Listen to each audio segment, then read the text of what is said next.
Bismillahirrahmanirrahim. Assalamualaikum warahmatullahi wabarakatuh.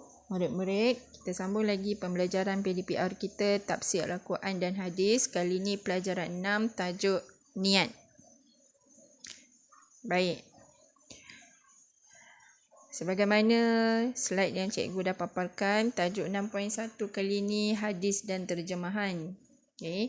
An Amiril Mu'minin Abi Hafsin Umar bin Khattab radhiyallahu anhu qala sami'tu Rasulullah sallallahu alaihi wasallam yaqul innamal a'malu binniyat wa innama likulli imri'in ma nawa faman kanat hijratuhu ila Allahi wa rasulihi wa jihratuhu ila Allahi wa rasulihi wa man kanat hijratuhu lidunya yusibuha aw amra'atin yankihuha fahijratuhu ila ma hajara ilaih.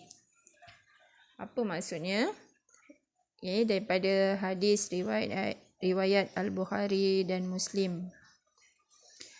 Arti dia daripada Amirul Mukminin Abi Hafs Umar bin Al-Khattab radhiyallahu anhu berkata, saya mendengar Rasulullah sallallahu alaihi wasallam telah bersabda bahawa sesungguhnya setiap amalan itu adalah dengan niat dan sesungguhnya setiap orang yang mendapat pahala berdasarkan apa yang diniatkan. Barang siapa yang berhijrah kerana Allah dan Rasulnya, maka hijrahnya itu adalah kepada Allah dan Rasulnya. Barang siapa yang berhijrah kerana untuk mendapat ganjaran dunia atau kerana wanita yang mahu dikahwininya, maka hijrahnya itu adalah kepada apa yang diniatkan. Baik, seterusnya tajuk 6.2 huraian hadis. Hadis ini telah disabdakan oleh Nabi Muhammad SAW ketika peristiwa hijrah. Seorang lelaki berpindah dari Mekah ke Madinah semata-mata kerana mengahwini seorang wanita bernama Ummu Qais dan tidak berhijrah dengan sebab Islam.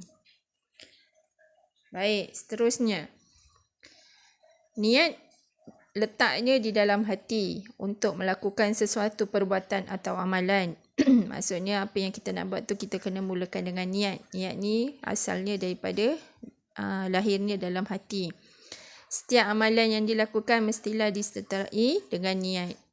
Apa yang kita nak lakukan kena sertai dengan niat. Yang ketiga, perbuatan baik seorang mukmin tidak akan diterima dan tidak mendapat pahala jika tidak disertai dengan niat. Yang keempat, niat adalah salah satu rukun dalam menunaikan ibadah seperti solat, puasa dan menunaikan haji. Setiap amalan wajib diniatkan dengan ikhlas kerana Allah. Jika tidak, amalan tersebut adalah sia-sia sahaja dan tidak mendapat ganjaran pahala.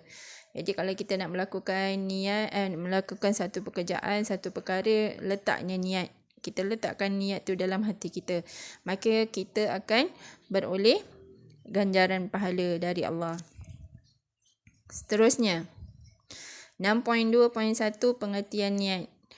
Niat erti daripada bahasa, pada segi bahasa keinginan atau tujuan. Pada istilah, keinginan seorang dalam hatinya untuk melakukan suatu pekerjaan untuk mencari keredaan Allah Subhanahu wa taala.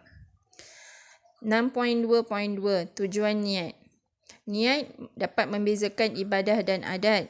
Yang kedua, dapat membezakan suatu ibadat berbeza dengan ibadat yang lain. Erti perkataan 6.3. Baik, al-a'malu artinya setiap amalan itu, bin niat adalah dengan niat, wa innama dan sesungguhnya, likulli imri'in bagi setiap orang, manawa apa yang diniatkan, hijratuhu ilallah wa rasulih, hijrah kepada Allah dan Rasulnya, lidunya kerana dunia, imra'atin yankihuha perempuan yang ingin dikahwininya. Baik, seterusnya 6.4 pengajaran hadis. 1. Setiap amalan hendaklah disertakan dengan niat yang ikhlas kerana Allah Ta'ala. Yang kedua, niat merupakan rukun dalam melakukan ibadat. Tidak sah ibadat tanpa disertakan dengan niat. Yang ketiga, orang yang berniat melakukan amal ibadah, amal kebaikan akan diberi ganjaran pahala oleh Allah Ta'ala. Yang keempat, amalan yang dilakukan dengan perasaan riak tidak akan mendapat apa-apa ganjaran daripada Allah Ta'ala. Wallahu a'lam bishawab.